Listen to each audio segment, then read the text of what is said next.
Sebelum Ustaz jawab, barangkali ada baiknya kalau Ustaz jawab dulu soalan yang datang melalui WhatsApp. Pertama sekali, soalannya,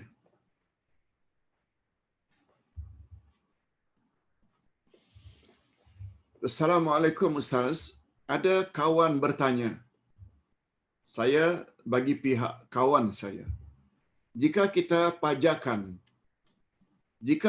pajakkan barang kemas dengan ar-rahnu di bank rakyat, ar-rahnu pajak gadai tapi Islamik dengan bank rakyat. Bila disebut ar-rahnu maknanya Islamik, pajak gadai yang Islamik. Bila kita pajak ar-rahnu di bank rakyat, bolehkah kita gunakan wang itu untuk infak, untuk wakaf, sedekah dan lain-lain? Mohon penjelasan Ustaz. Jawabnya, kalau kita berurusan dengan bank secara Islam, maknanya hasilnya juga Islamik. Dan bila Islamik, maknanya halal. Dan bila halal, uang tersebut kita boleh infak, boleh sedekah, dan boleh kita wakafkan. Tak jadi salah. Demikian jawaban singkat dari Ustaz tentang pertanyaan tadi. Satu lagi pertanyaan melalui WhatsApp. Ustaz, saya hendak tanya dalam surat Al-Fatihah, pemilik hari pembalasan, Maliki Yaumiddin, pemilik hari pembalasan. Kenapa bunyinya, bacaannya Maliki, ki? Bukankah ki itu melambangkan perempuan? Bukankah yang melambangkan laki-laki yang dalam Al-Quran untuk Allah Subhanahu wa taala? Saya agak confused Pak Ustaz. Okey. Apa yang ditanya ini pertanyaan dari Sarawak. Pertanyaan ini atau kenyataan beliau ada benarnya. Bukankah ka itu untuk lelaki? Bukankah ki itu dengan makna engkau perempuan? Betul. Tapi untuk Maliki Yaumiddin, dia tidak ada kaitan dengan laki-laki dan perempuan. Sebab dia bukan membawa makna engkau di situ, ki atau ka. Dia ada satu kata Malik. Malaka yamliku maknanya memiliki. Bila dijadikan fa'il, subjek, pelaku, dia menjadi Malik. Ustaz, buat contoh. Syariba yashrabu, minum. Tapi bila huruf pertama ditambah dengan alif, sebelum akhir tulisannya atau barisnya di bawah, jadi syarib. Syariba menjadi syarib. Maknanya yang minum. Pelaku yang minum. Daraba yadribu, memukul. Bila dijadikan dengan timbangan fa'il, darib, orang yang memukul. Nazara yang zuru, melihat. Nazir, orang yang melihat. Malaka yamliku, malik, maknanya orang yang memiliki. Itu sebabnya dalam bahasa Inggeris, malik itu king. Malik itu raja. Jadi Maliki Yaumiddin, raja pada hari pembalasan. Dia merujuk kepada Allah. Bukan ki dan ka itu dengan makna engkau. Bukan. Dia satu kata Malik. Maknanya raja pada hari pembalasan. Nah, bila ditanya mengapa Maliki Yaumiddin, nah, dia ada kaitannya dengan ayat pertama, Alhamdulillahirabbil alamin. Segala puji bagi Allah, Allah yang macam mana? Lillahi, berbaris di bawah, Rabbil alamin. Rabb itu ikut lillahi. Sebab Noun apabila diawali dengan li, dia menjadi sebab. Huruf akhir noun yang dimiliki berbaris di bawah. Lillahi, tak boleh lillahu, lillaha. Karena Rabbi ini mengikuti lillahi, dia menjadi Rabbi al-alamin. Begitu juga Ar-Rahman, Ar-Rahmani, Ar-Rahimi, kemudian Maliki. Semuanya itu dia mengikuti yang disebut dengan sifat. Sifat mesti mengikut mausuf. Sifat yang terletak di belakang, dia mesti mengikut mausuf. Mausuf itu yang disifati. Begitu jawaban Ustaz sementara.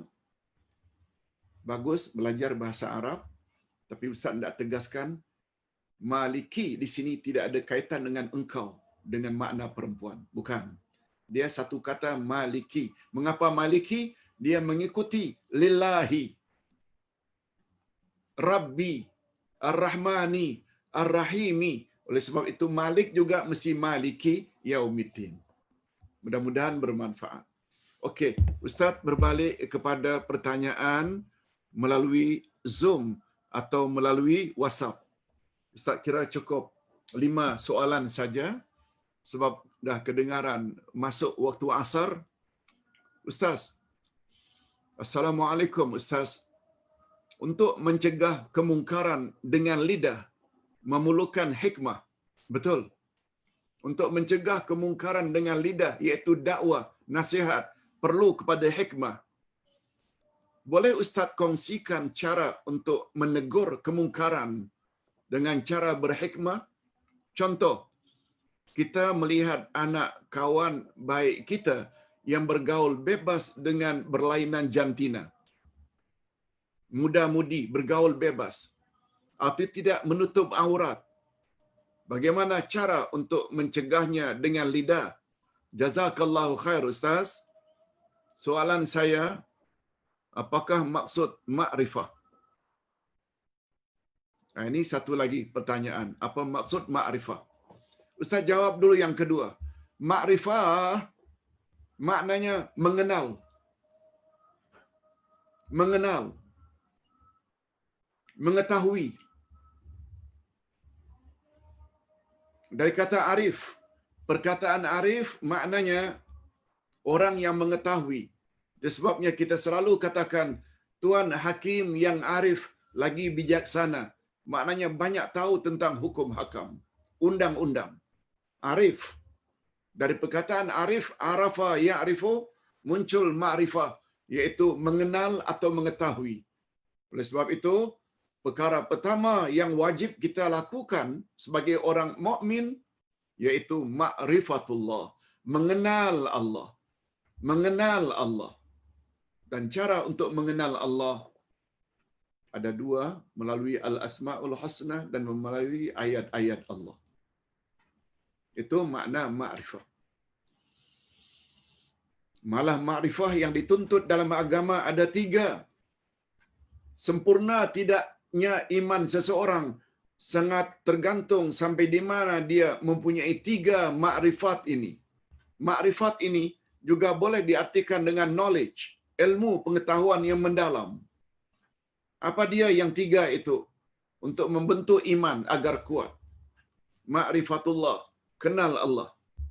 Ma'rifatun Nabi, kenal Nabi Muhammad sallallahu alaihi wasallam, dan yang ketiga, ma'rifatud dinil Islami, kenal selok-belok agama Islam. Tanpa 3 ma'rifat itu tak akan sempurna keislaman kita. Walaupun kita ada PhD, walaupun kita ada doktor, walaupun kita ada master, tapi bilang bukan dalam bidang itu, maka tidak akan dapat membentuk iman sebagaimana yang dituntut oleh agama. Okey.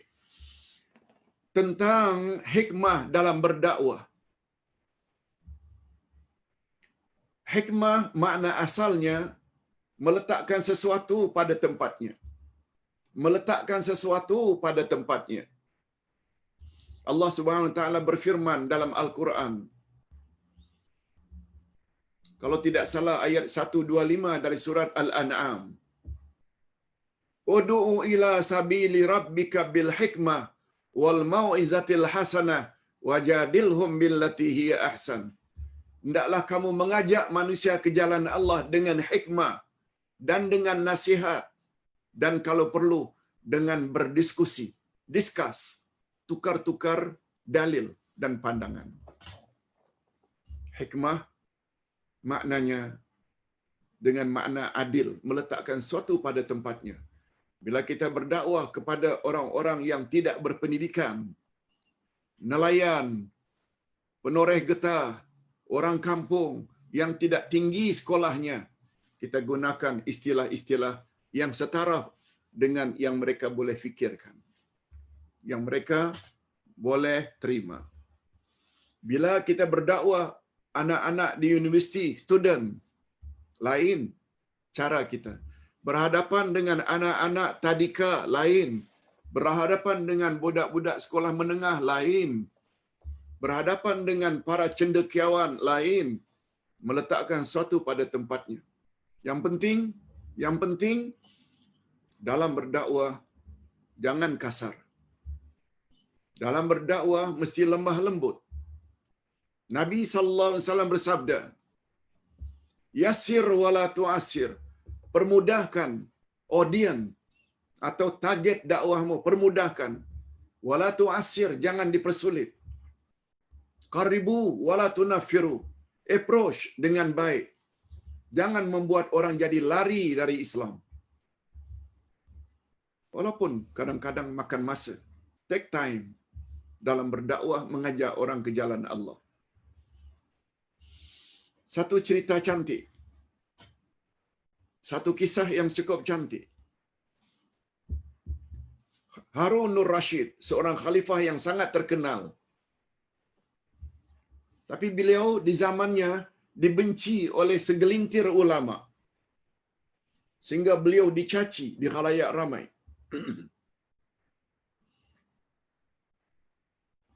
Harunur Rashid terkenal dengan zaman yang ketika itu ilmu Islam sangat tinggi. Namun demikian, barangkali beliau ada kesilapan oleh ulama tertentu pada zaman itu, beliau dicaci, dimaki. Akhirnya Khalifah Harunur Rashid panggil ke istana, bertanya baik-baik, mengapa engkau buat macam itu? Mengapa kau buat seperti itu? Lalu dijawab, begini. Wahai kawan, wahai orang alim,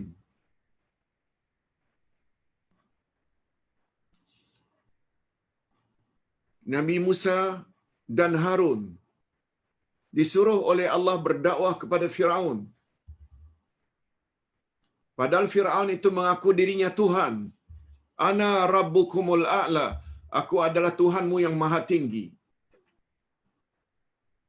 Tetapi Allah tetap katakan kepada Musa dan Harun, wa qula lahu qawlan layyina. Berdakwalah kamu kepada Firaun dengan kata-kata yang lemah lembut. Layyina, kata-kata yang lemah lembut. Terhadap Firaun yang mengaku dirinya Tuhan pun Allah suruh supaya berkata lemah lembut. Apakah dosaku lebih daripada Firaun? Satu. Dan engkau pun, hai orang alim, walaupun hebat, kedudukanmu lebih tinggi ke daripada Nabi Musa dan Harun? Ini satu teguran yang cukup keras daripada Harunur Rashid terhadap pendakwah yang kasar dalam penyampaiannya. Okey, yang kedua, Ustaz, bagaimana menasihati orang yang tidak mau mencari ilmu dengan alasan tidak tahu maknanya tidak berdosa? Oh, hadirin dan hadirat, memang orang jahil itu dia tidak berdosa karena kejahilannya. Orang yang tahu tidak mengamalkan apa yang dia tahu lebih besar dosanya daripada orang yang sesat karena tak tahu. Di sinilah rahasianya Allah Subhanahu wa taala awali ghairil maghdubi alaihim, bukan golongan yang engkau murkai, waladdallin, bukan golongan yang sesat. Ketika Nabi ditanya, siapa al-maghdubi alaihim? Nabi jawab Yahudi. Sebab Yahudi banyak ilmunya tapi tidak mengamalkan apa yang mereka tahu. Mereka selalu bersikap sami'na wa asaina. Kami dengar dan kami tolak. Ketika Nabi ditanya, "Waman humud dallun?" Siapa pula golongan yang sesat?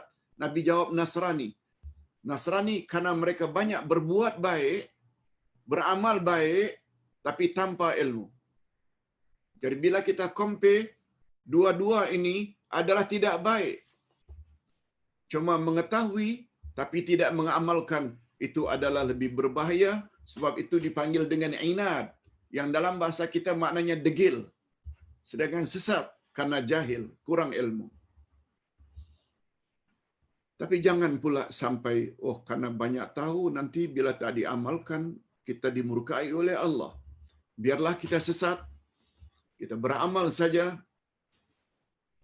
Tak payah banyak tahu. Hadirin dan hadirat, pertama sekali yang kita kena ingat, kedua-dua golongan ini, al-maghdubi alaihim, yang dimurkai Allah, dan yang sesat, mereka ini terkeluar daripada ahlus sunnah. Mereka ini terkeluar daripada siratal mustaqim.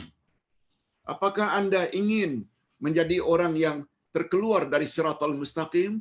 Padahal saban hari awak meminta, ihdinas siratal mustaqim, tunjuki kami jalan yang lurus. Nah, kalau begitu Pak Ustaz, apa dia ciri-ciri siratal mustaqim? Kalau al-maghdubi alaihim, orang yang dimurkai ada ilmu tapi tidak mau mengamalkannya, layak dimurkai. Ad-dallin, orang yang sesat, orang yang banyak beramal tanpa ilmu, tetapi siratal mustaqim, mereka cover dua-dua. Ilmu terus ditambah dan amal, laksanakan apa yang dia tahu dalam kehidupan sehari-hari, apa yang dia termampu. Dengan kata lain, ingin jadi golongan siratal mustaqim, mereka mesti mempunyai sifat yang kalau mau disingkatkan, sami'na wa ata'na. Kami dengar dan kami taati. Kami dengar memberi isyarat, kami dengar memberi isyarat, tambah ilmu. Wa ata'na, dan kami taati, maknanya apa yang kami tahu kami amalkan.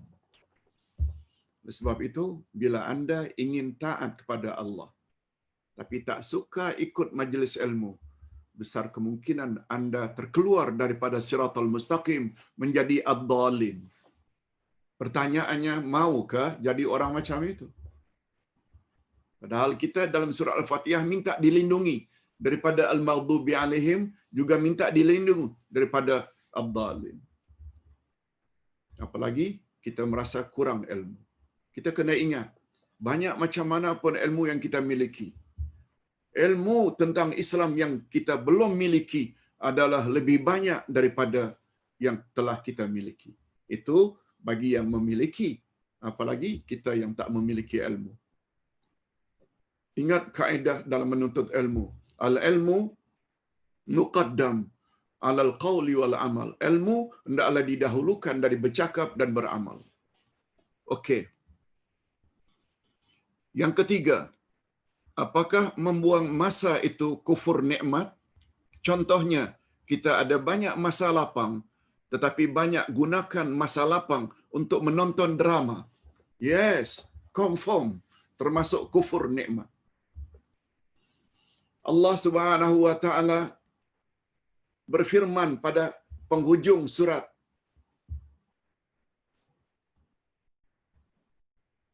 fa idza faraghta fansab wa ila rabbika farghab.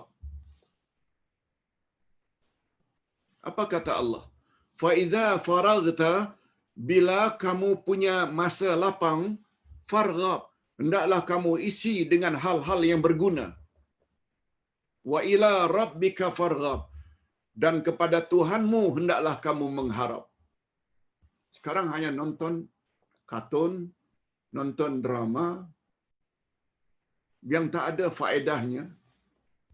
Ustaz tidak sebut semua drama itu tidak ada gunanya. Tetapi kalau sudah jadi hobi, berapa banyak masa terbuang. Padahal ilmu tak seberapa. Apalagi Nabi Muhammad sallallahu alaihi wasallam bersabda, Ustaz ingin bawa dua hadis Nabi. Ni'matani maghbunun katsirun minan nas, as-sihhah wal faragh, atau kama qala Rasul. Ada dua nikmat sangat banyak manusia tidak pandai bersyukur kepada kedua-duanya, yaitu nikmat sehat dan nikmat masa lapang. Manusia, kata Nabi, sangat banyak tidak pandai mensyukuri dua nikmat itu.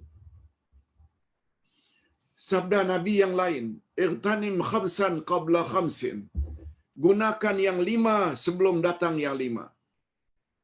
Gunakan masa kayamu sebelum kamu miskin. Gunakan masa mudamu sebelum kamu tua. Gunakan masa sehatmu sebelum kamu sakit. Gunakan masa lapangmu sebelum kamu sibuk. Dan yang terakhir, gunakan masa hidupmu sebelum kamu mati. Semua ini memberi isyarat penjagaan masa ini, time management, sangat-sangat diutamakan oleh agama. Itu sebabnya ada nama surah khas dalam Al-Quran yang namanya Wal Asri, demi masa. Demi masa. Islam memandang masa lebih daripada orang-orang kafir memandang masa. Ustaz buat contoh. Kalau orang kafir pandai menggunakan masa dengan menggunakan istilah, don't wait tomorrow, what you can do today. Jangan kau tunggu esok apa yang kamu boleh buat hari ini. Oh, Islam lagi hebat. Iza asbahta fala tantaziril masa. Bila kamu sedang berpagi-pagi, jangan tunggu petang. Wa iza amsayta fala tantazir sabah. Bila kamu sedang berpetang-petang, jangan tunggu pagi. Betul tak? Islam adalah lebih hebat daripada panduan orang kafir. Walaupun dalam realiti, orang Islam lah yang paling banyak buang masa. Orang Islam lah yang paling banyak buang masa. Tapi Islam tak macam itu. Itu sebabnya sebagaimana nasihat daripada Syekh Ali Jabir yang ditusuk baru-baru ini di Palembang atau Sumatera Selatan, kata beliau, kalau nak tengok Islam itu, tengok Quran dan Sunnah. Bukan tengok orang Islam. Tengok orang Islam, banyak buang masa, banyak pemalas, banyak isap dada, dan lain-lain. Itu bukan Islam. Islam ini apa yang terdapat dalam Quran dan Sunnah Nabi sallallahu alaihi wasallam. Okey, kita sampai kepada pertanyaan yang terakhir. Maaf, second last. Ilmu perlu ditambah untuk kefahaman. Tetapi beramal dilakukan sedikit-sedikit. Sementara bagi memahami, bolehkah Ustaz? Boleh. Ilmu perlu ditambah senantiasa. Adapun dalam beramal, beramallah apa yang termampu. Sedikit-sedikit. Itu sebabnya rahasianya mengapa Quran turun sedikit-sedikit, bukan sekaligus 30 juzuk. Apalagi Allah Subhanahu wa taala berfirman, la yukallifullahu nafsan illa wus'aha. Allah tidak memberatkan manusia kecuali apa yang ditermampu. Tak mampu berdiri boleh salat duduk. Tak mampu salat duduk boleh baring. Tak mampu beruduk kerana ketiadaan air atau kerana sakit boleh tayamum. Bila bepergian boleh jamak dan qasar. Sebab Islam adalah agama yang Allah gambarkan pada ayat 184 Al-Baqarah. Yuridullahu bikumul yusra wala yuridu bikumul usra. Allah menginginkan kemudahan bagimu dan Allah tak mau menyusahkan kamu. Cukup. Ilmu perlu ditambah, tapi dalam beramal boleh sedikit-sedikit sesuai dengan kemampuan. Itu sebabnya kata Nabi, yang mustahak itu bukan kuantiti, jumlahnya amalan, bukan. Tetapi continuity, yang kita panggil dengan istiqamah. Coba dengar sabda Nabi. Inna ahabbal a'mali indallahi adwamuhu wa in qalla. Sesungguhnya amal yang paling disukai oleh Allah adalah amal yang berterus-terusan walau dilakukan sedikit demi sedikit. Itu seorang sahabat pernah bertanya, minta wasiat, pesan penting dari Nabi. Kata Nabi,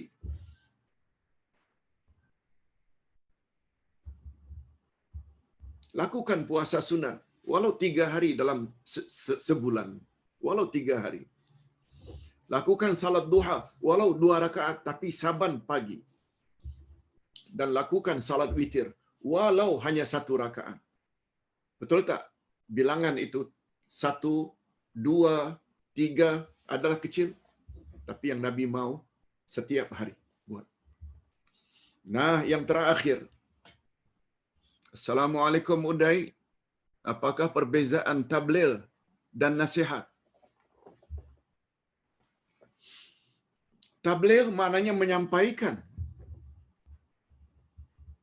Tabligh ballagha yuballighu tablighan, menyampaikan. Itu sebabnya orang yang dibebankan dengan agama dipanggil dengan mukallaf. Orang yang dibebankan dengan perintah, suruhan agar dibuat, larangan agar dijauhi, namanya mukallaf. Dan mukallaf, baru namanya mukallaf, mesti ada 2 syarat. Baligh, aqil. Atau aqil, baligh. Aqil maknanya berfikiran waras, tidak gila.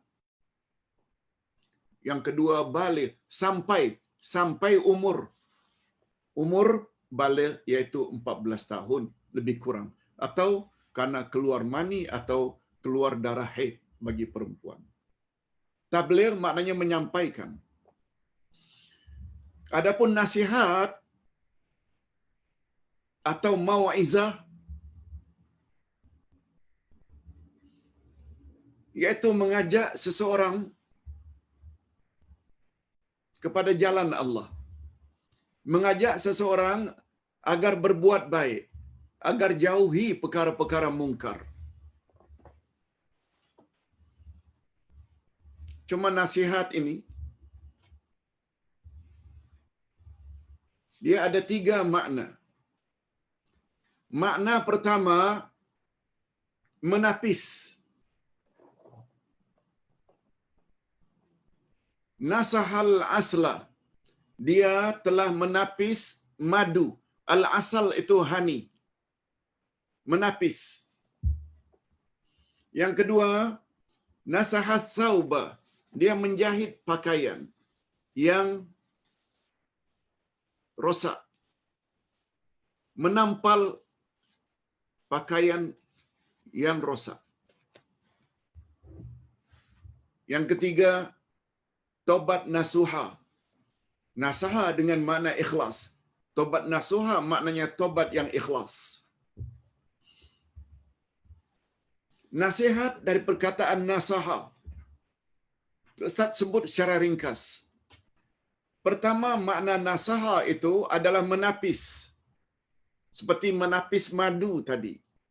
Madu yang diambil dari sarangnya untuk diminum ditapis, sehingga terpisah antara kotoran dengan madunya.